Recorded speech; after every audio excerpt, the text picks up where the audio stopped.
Hey everyone, so it's day 2 of this new meditation 15-minute thing I've been doing for myself. And, it's so early in this journey, so it's hard to say, how it's going. But so far, it's been really nice to make this time for myself to just sit with some calming music on. It is another gloomy day here, and this weather is just really getting to my soul. And I try not to make my moods revolve around things that I can't control, like the weather. But it's so hard when you haven't seen sunshine in a whole week.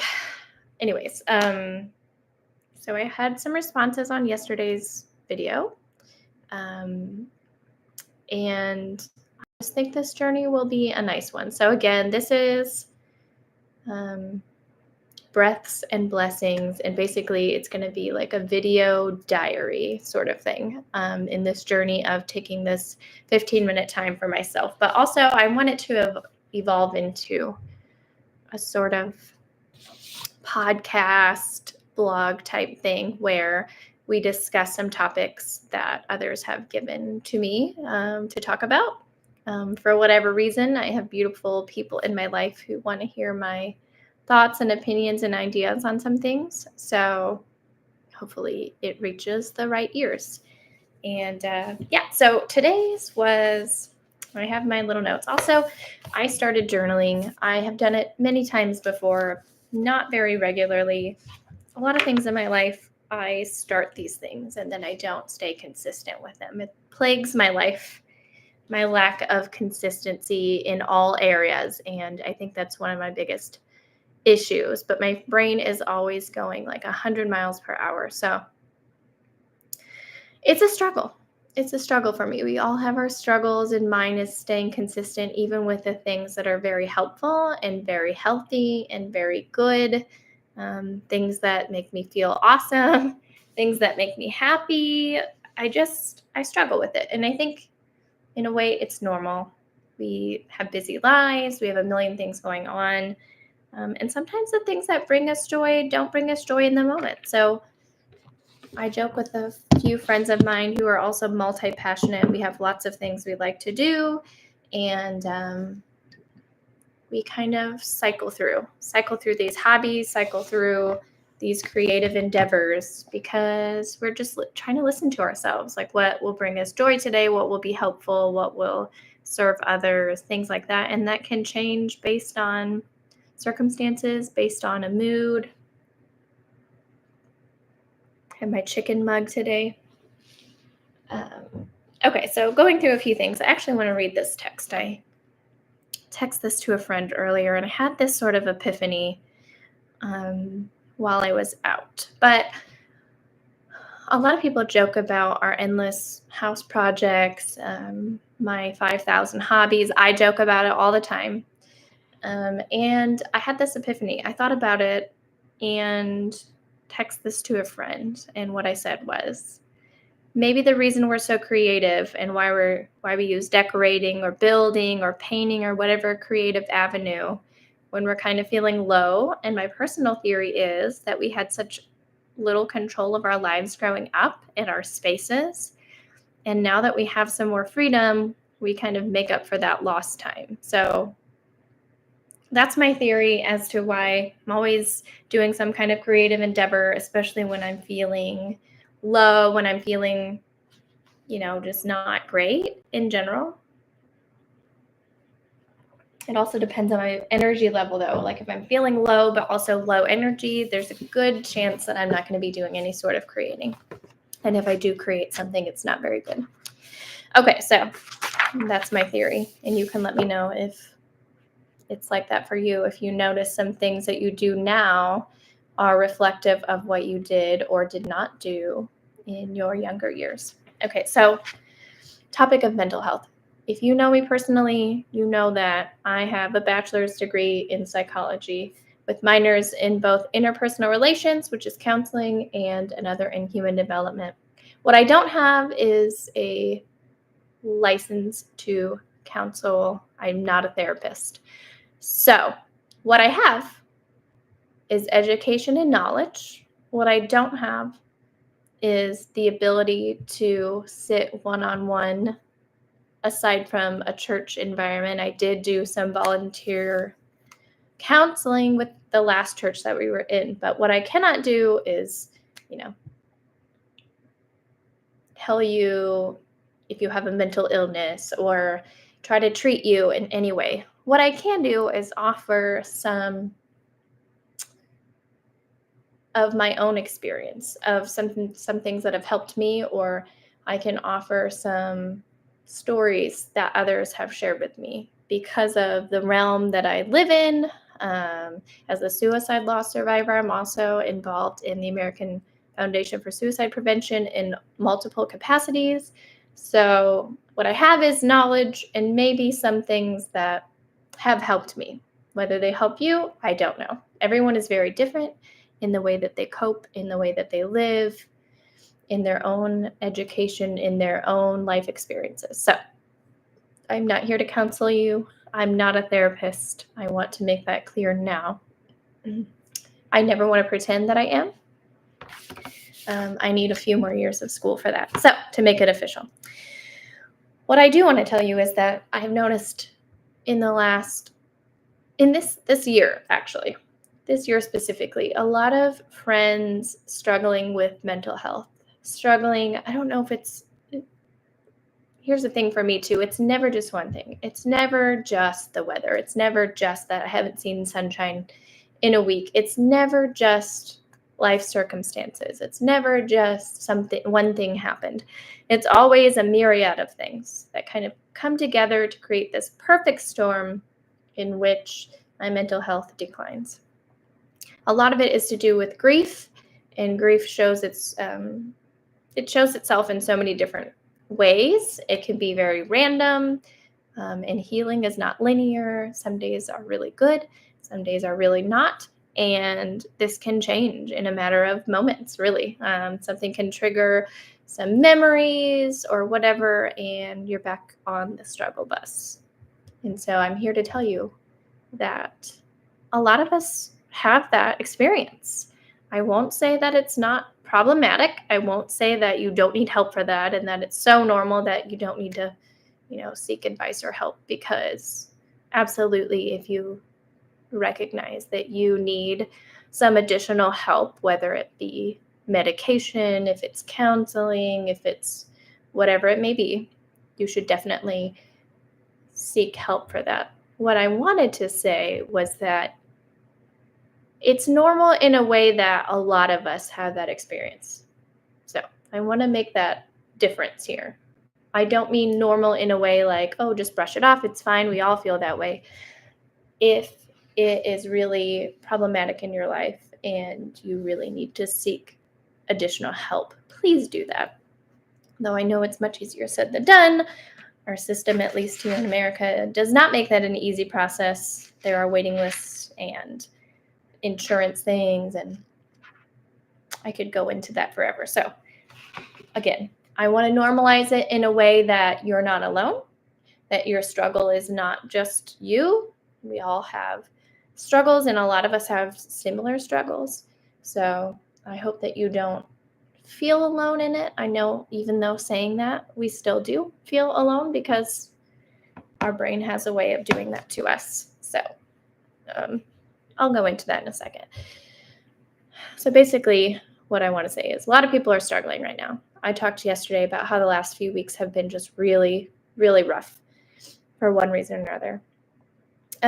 My first thing is to take care of yourself. So that can mean so many different things. And we get carried away with the self-care thing in a way that we say like, oh, go get your hair done, get a manicure and get a pedicure, go buy a new dress or whatever. And those things can be lovely, but they don't always help long-term. Typically you get like this dopamine boost when you do things like that, you feel good, and it's great to take care of yourself. I totally agree. But oftentimes it's a temporary fix. So take care of yourself in whatever way that looks for you, in a healthy way, hopefully. Really, really analyze your life and like what kind of healthy things you can do to take care of yourself, whether it's eating better, if it's sleeping, getting, quality sleep.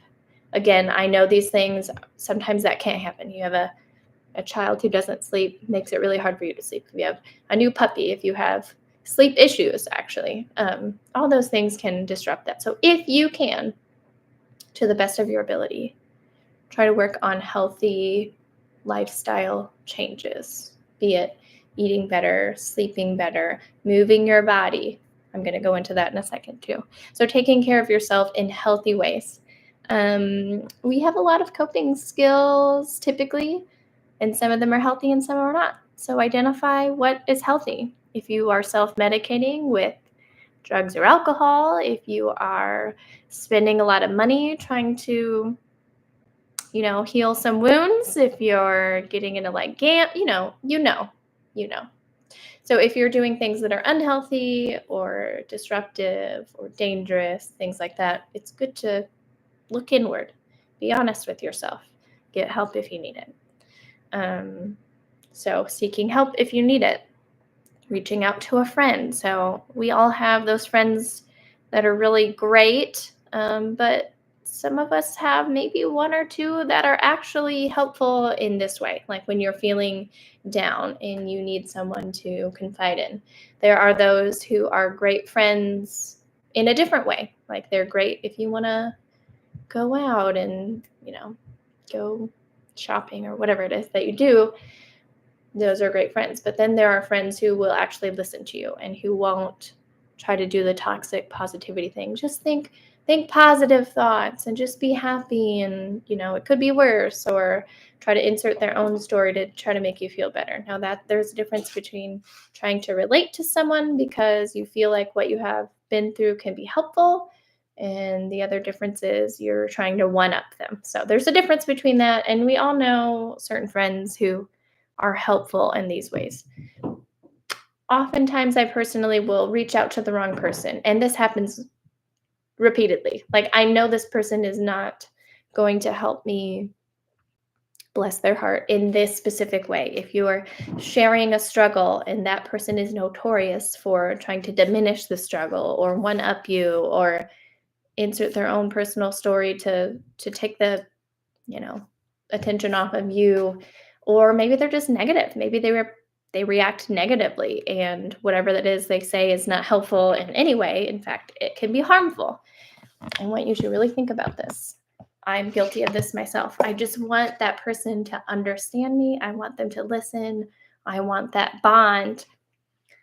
But time and time again, I have been repeatedly shown that this is not the person for that. You can still love that person. You can still have a relationship with that person. Sometimes they're maybe just a little bit too toxic or too negative or not great for your mental health. So that's another thing you have to be honest with yourself about. But if that person does this repeatedly and is not helpful and makes things worse, do your best to not share that with them, especially in your vulnerable moments, especially in your really low moments where you just need someone to talk to or someone to share it with, and then you share it with that person and you feel worse after.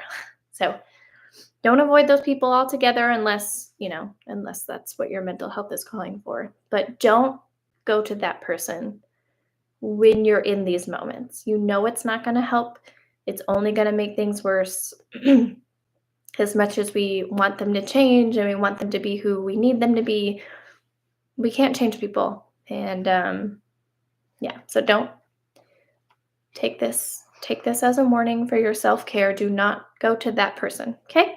Find the people you can confide in. Find the people that do lift you up, that do have encouraging words, that do kind of push you to be better. Excuse me. And head to those people. Another thing I've been doing lately is reflect on what is going right. So not toxic positivity. We're not ignoring our feelings. We're not going straight to, oh, I need to put my big girl pants on and do my thing. Forget all that's going wrong in the world. That's not what I'm saying. I'm saying that once you feel your feelings, you identify what's going on. Sometimes it helps me to focus on what is going right. So if we focus on what's going wrong all the time, That's what our attention is going to be on. It doesn't help us feel any better. So what's going right? You're feeling really low right now. Okay, we're acknowledging that. Something happened, or a myriad of things happened, or you're in a depressive episode. Acknowledge that, accept it, and then make a list of what's going right. Like, what is making you happy right now? What is something you're looking forward to? Do you have a home? I know this goes back to the whole like, oh, some people have it worse. Of course. Of course, that's true. That is true. But also, you're struggling, and your struggle is valid. Your emotions are valid. Your feelings are valid.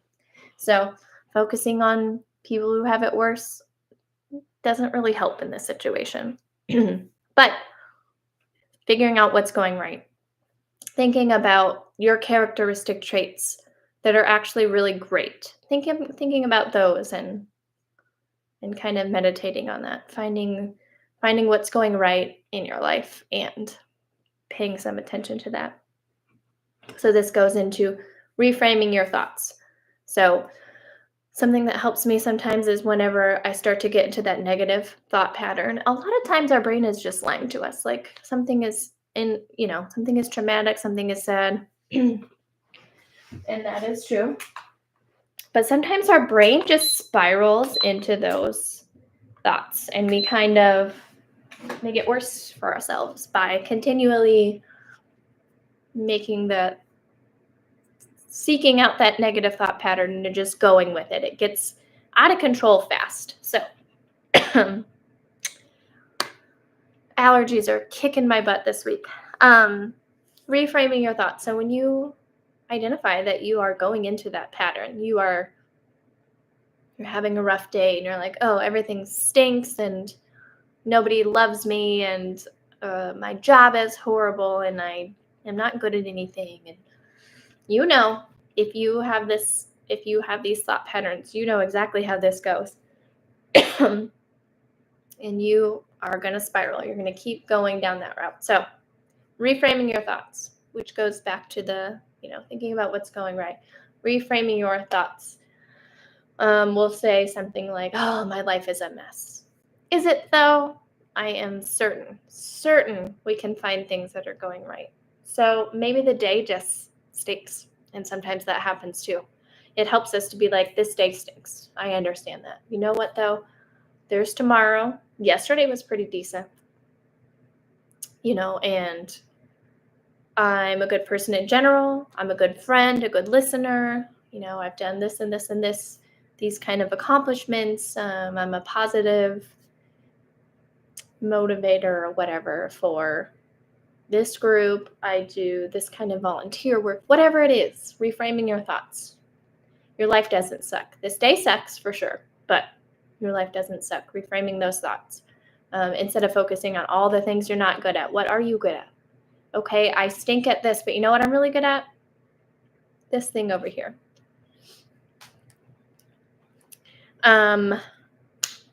Limiting your screen time. I stink at that. I'm really terrible at it. The moment I wake up, I open my phone. I'm not doing anything constructive, productive, none of that. I'm just scrolling. And I always rationalize this with myself and say, well, I don't really get to see other adults very much, that this is really my only way of communicating with others and keeping up and whatever.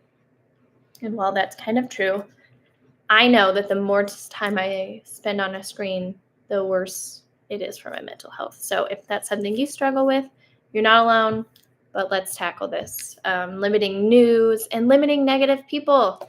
If you are on social media and there are a few negative people on there and you're constantly seeing that content or negative news and you're constantly seeing it, that's what you're absorbing. And even if you're not consciously thinking of it, your body knows. Your body feels that stress. Your brain is very smart.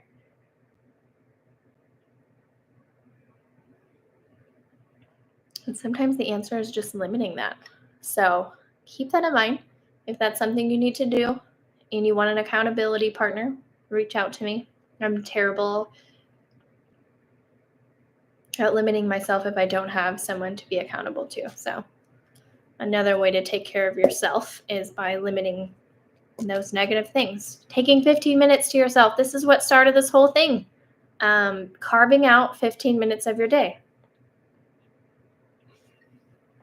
I realize it always seems overwhelming at first. You're like, 15 minutes? Oh man, I can use that time to clean or catch up on my show or whatever.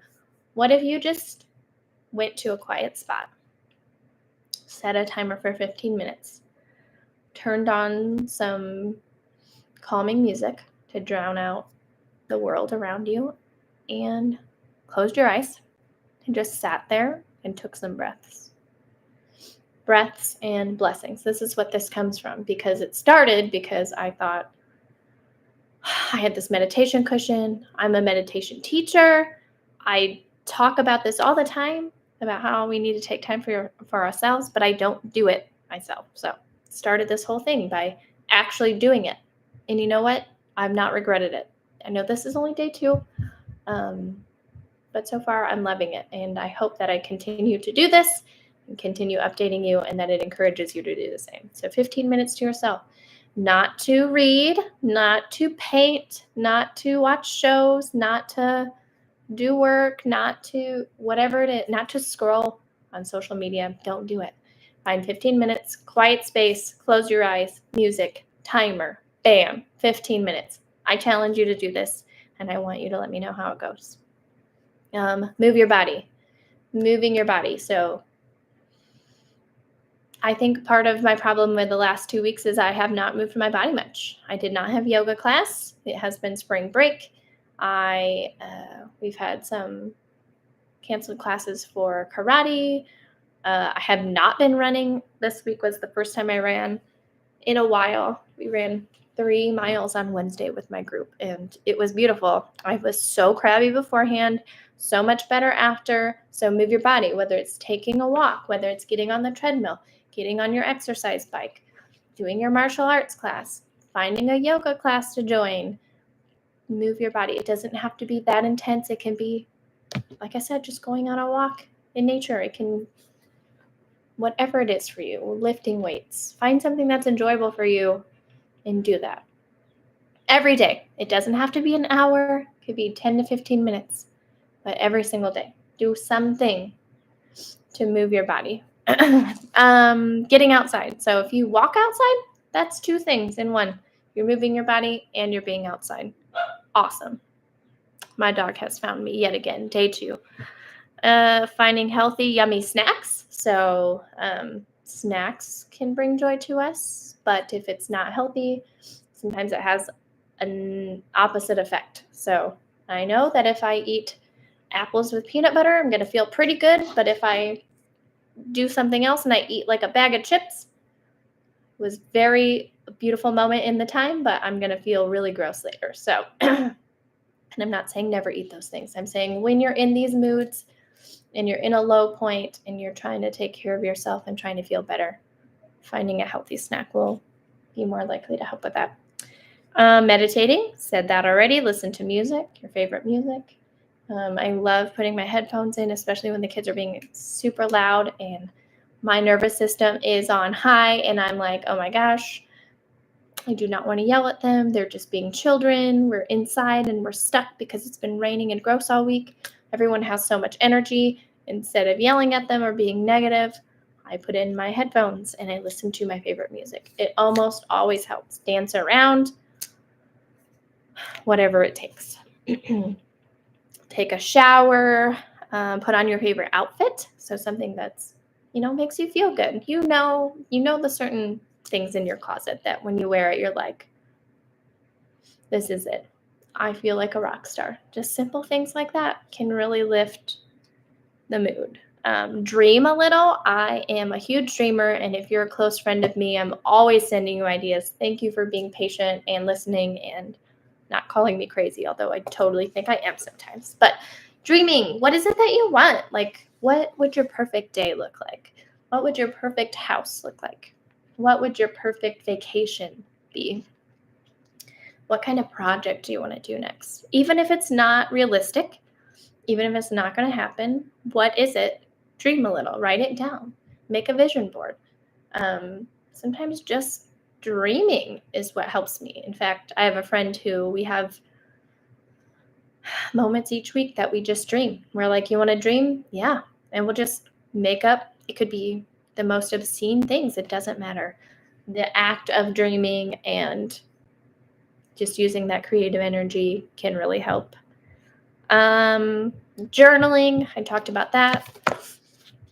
I started doing this. Now I use this, could be for any reason. I just have a sudden idea I want to write down, or if I'm feeling low and I want to write that down, or if something cool happened and I want to write that down. Sometimes it's just notes, sometimes it's list, whatever it is.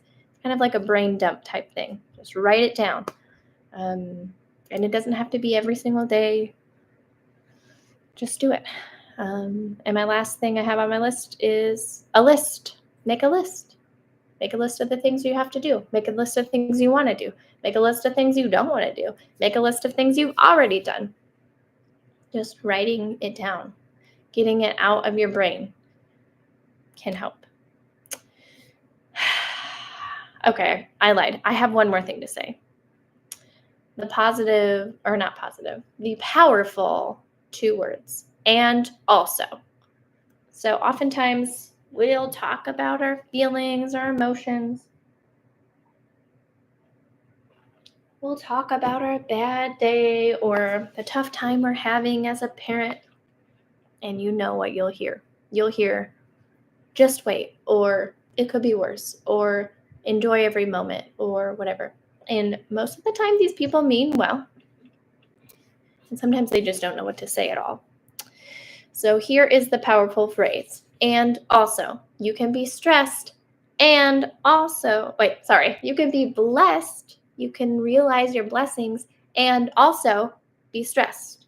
You can be happy with your life and also frustrated. You can be, living the dream and also frustrated and disappointed or grieving. All of those things can happen and can exist at the same time. And also, so I'm having a hard time with my kids. And also, I love them so much. So it can go both ways. But the main thing is that those things can exist at the same time. We are complex beings, and we can have a hard time, but also feel thankful. Also feel grateful. Just because you're having a hard time and you express it out loud does not mean that you hate your life, okay? Like, we don't have to be that extreme. We are, like I said, complex human beings. So that's mainly it. So I just wanted to share some things today. Second day of meditating, taking that time for myself.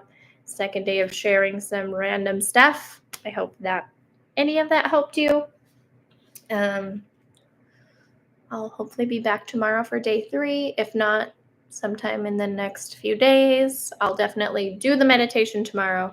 Whether or not I have something to share after that will be a tomorrow Vicky thing. So thank you for being here. Thank you for watching. This one's way longer than the last one. I told you I talk a lot. I have a lot of thoughts. Some of you asked for this, so I blame you in the best, most loving way possible. So day 2, thank you for being here. Episode 2 of Breaths and Blessings.